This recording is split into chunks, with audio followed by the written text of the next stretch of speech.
Қайырлы күн балалар. Балалар, бүгін біз аспан әлеміне саяхат жасаймыз. Аспан әлемі жайлы мәліметтер сендерге қызық па? Жалпы білгілерің келеді ма?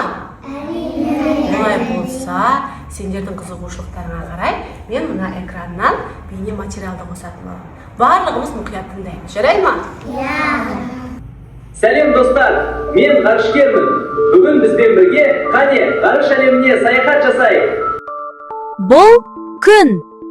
Күн бізге жарық пен жылу береді. Бұл ай. Ай түнде аспанда жарқырайды. Ай өте әдемі көрінеді. Ал мынау жұлдыздар. Жұлдыздар өте алыста орналасқан. Түнде олар жымыңдап көрінеді. Ал енді планеталармен танысайық. Біздің күн жүйесінде 8 планета. Бізде 1 планета бар. Меркурий күнге ең жақын планета. Онда өте ыстық болады. Бұл планета өте кішкентай. Жер біз тұратын планета. Мұнда ауа, жер өте әдемі және тіршілікке бай. Марс қызыл планета. Қызыл түсті болып келеді. Ғалымдар бұл планетаны зерттеп жатыр. Юпитер ең үлкен планета.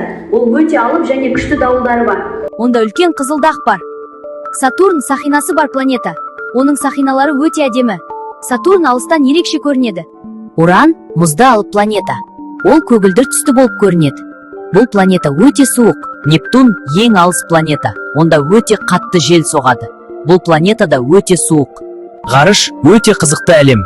Біз бүгін көп нәрсе үйрендік. Мен сендерді болашақ ғарышкерлер деп ойлаймын, балалар. Ғарышқа саяхат ұнады ма? Тағы да бірге үйренеміз. Келесі кездескенше.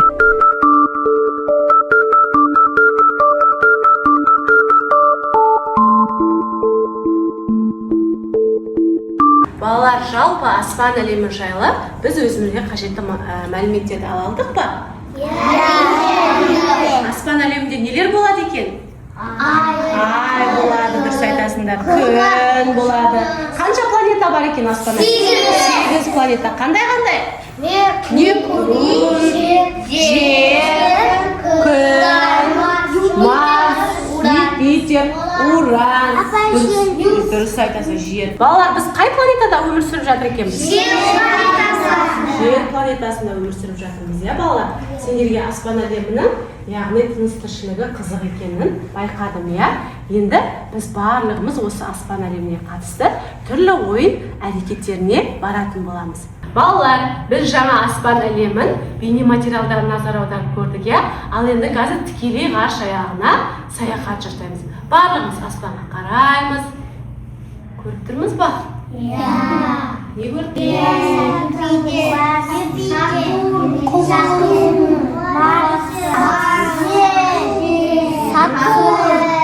істеп жатыр планеталар?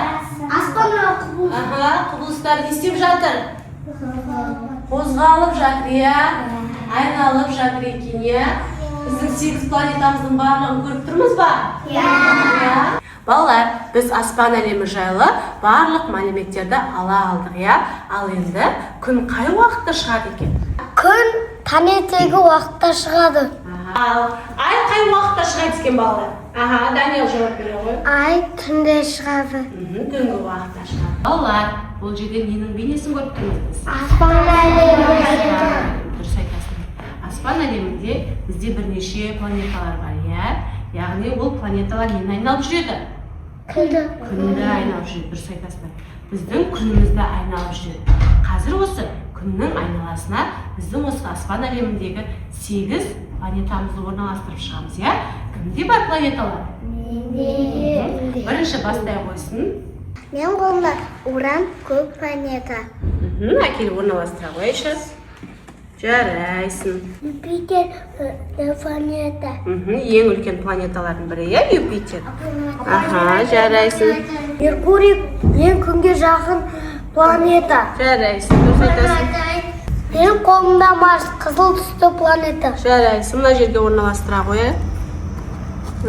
Шахмардан тамаша. Ең ыстық планета. Дұрыс айтасың, Даниэл орналастыра қой. Жарайсың. Мен алыс планета. Жарайсың. Жарайсың. Келе ғой. Түрлі сақинасы бар планета. Дұрыс, орналастыра қой. Жер біз тұратын планета. Дұрыс айтасың, орналастыра қой мына жерге. Ал енді балалар, сендер күнді айнала барлық 8 планетаны орналастырып шықтыңдар, иә? Ал енді біздің аспан әлемінің қалай жарқырайтынын бірге көрейік. Вау, көрдіңдер ма? Сендер планеталарды дұрыс әрі жақсы орналастырғандарының нәтижесінде біздің аспан әлеміміз жарқырай түсті. Енді балалар, бұл жерде бізде ғарышкерлер берілген, иә? Ғарышкерлер аспан әлемін зерттейтін, сол жақта түрлі тәжірибелер жасайтын біздің мамандарымыз, яғни ғарышкерлер өздері барған жерінде түрлі аспан әлеміне қатысты зерттеулер жасайды. Олар өздерінің арнайы киімдерін киеді. Арнайы киімдері қатты ыстыққа күйіп қалмайтын, суыққа тоңып қалмайтын, сондай төзімді өздерінің арнайы киімдерін киеді екен. Балалар, бұл жердегі ғарышкерлерді танисыңдар ма, сендер естіп жүрсіңдер ма? Иә, кімдерді танисыңдар? Тоқтар Әубәкіров, дұрыс айтасыңдар. Тоқтар Әубәкіров біздің қазақ ғарышкері, иә? Одан кейін Талғат Мұсабаев, ол бізде ғарышқа бірнеше рет ұшып барып келген ғарышкерлеріміздің бірі. Ал Айдын Айымбет, ол яғни ғарышта түрлі зерттеулер жасайтын, тәжірибелер жасайтын біздің қазақ ғарышкерлері екен, иә? Осы ғарышкерлерімізді біз әрқашан есімізде сақтап, мақтан тұтуымыз керек. Солай ма? Балалар, аспан әлеміне, ғарыш әлеміне байланысты ойын әрекеттеріне жайғаса қояйық. Балалар, бұл ойын әрекетінде космобалақайлар деп аталады. Яғни бұл кітапшада аспан денелеріне байланысты құрастырулар. Біріншісінде суретті сыза отырып бір-біріне сәйкестендіресіңдер. Екіншісіне ғарышқа не қажет, яғни ғарыш айлағына ұшқан кезде өзімен бірге ғарышқа не алып кетеді, соны жапсырасыңдар.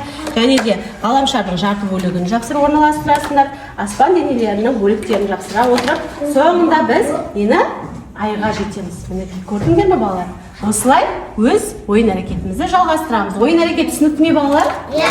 Олай болса, ойын әрекетін жалғастырайық. Балалар, бұл ойын әрекетінде біз жасанды интеллект негізінде жасалған ғарыш әлеміне саяхат. Ол жерде 1-ден 10-ға дейінгі сандар аралығынан құралған амалдар бар. Соларды есептерді біріне қосу, азайту амалдарын орындай отырып, біз ғарыш әлеміне ұшатын боламыз. Келістік па балалар? Иә. Балалар, бұл ойын әрекетінде біз зымыранды жасанды интеллект негізінде салған суретімізді жандандыратын боламыз, иә? Ең алдымен суретімізді салып аламыз, содан кейінгі әрекетті жалғастырамыз. Түсінікті ғой, балалар? Бірінші суретті бояп аламыз. Балалар, мына жерде біз не көріп тұрмыз? Планета көріп тұрмыз, дұрыс айтасыздар. Осы планетаны балалар біз өз қолымызбен құрастырып шығайық, иә? Мына жерде қажетті құрал жабдықтар бар, соларды ала отырып, өзіміздің аспан әлемімізге планеталарды орналастырып шығатын боламыз. Қанекей, барлығымыз ойын әрекетін жалғастырайық. Түсінікті ғой, иә? Иә. Оғаннан кейін біздің аспан әлеміміз жанатын болады.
Беназир, сенің салған зымыраныңды жандандырып көрейік, иә?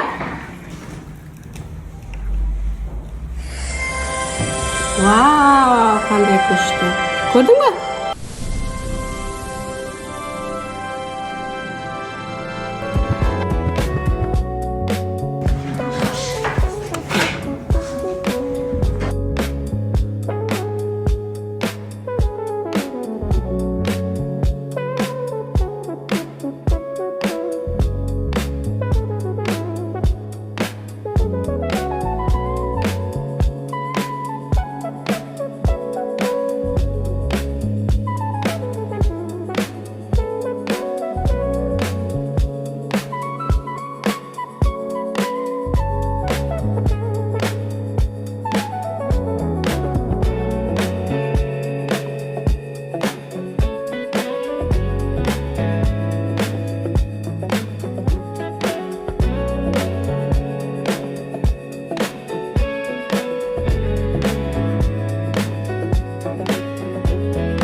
Балалар, бүгін барлығымыз бірге аспан әлеміне саяхат жасадық, иә?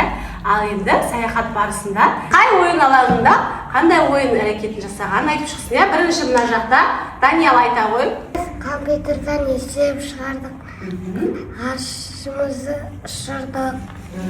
Бұларды ұшырдыңдар, иә? Есеп шығару арқылы. Біз планеталар жасап, оны аластырдық.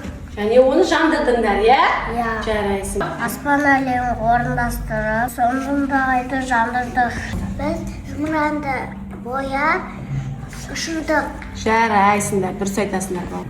Балалар, бүгін барлық аспан денелері жайлы мағлұмат ала білдік, иә? Ол жақтағы құбылыстарды, планеталар, ай, күн барлығын тани алдық. Сендерге ұнады ма бүгінгі әрекет? Әрине. Әрине. Мен сендермен бірге саяхат жасағаныма өте қуаныштымын. Және саяхатта менімен бірге жақсы серік болғандарың үшін мен сендерге осындай жұлдызша алып келген болатынмын. иә? Қолдарыңды дайындап тұрыңдар. Жүріңдер, ислам таратып шығайық.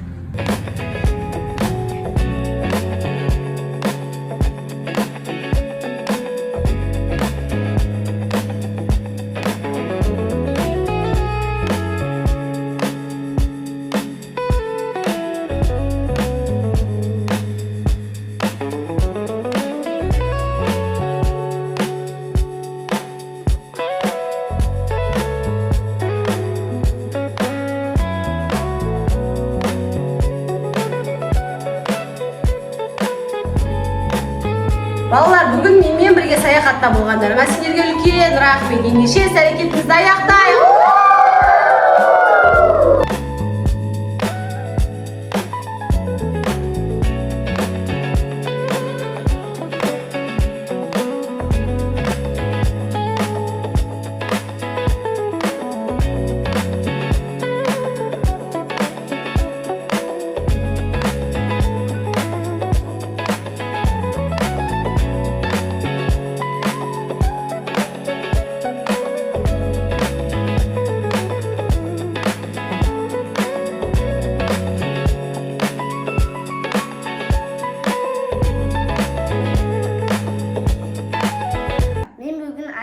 Күнден айналып жүретін 8 планета бар екен білдім. Меркурий, Солпан, Жер, Марс, Юпитер, Сатурн, Нептун, Уран. Бүгінгі ғарышқа саяхатымыз маған қатты ұнады. Біз бүгін планеталарды санадық, есеп шығардық. Оларды аспанға ұшырдық.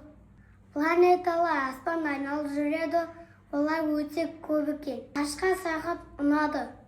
Маған ғарышқа саяхат ұнады. Біз бүгін планеталармен танысып, ойын ойнадық.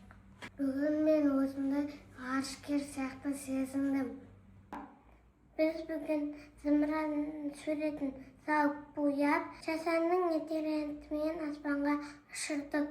Планеталардың әрқайсының өзгеше ерекшеліктері бар екен. Сондай қызықты саяхаттар көп болса екен.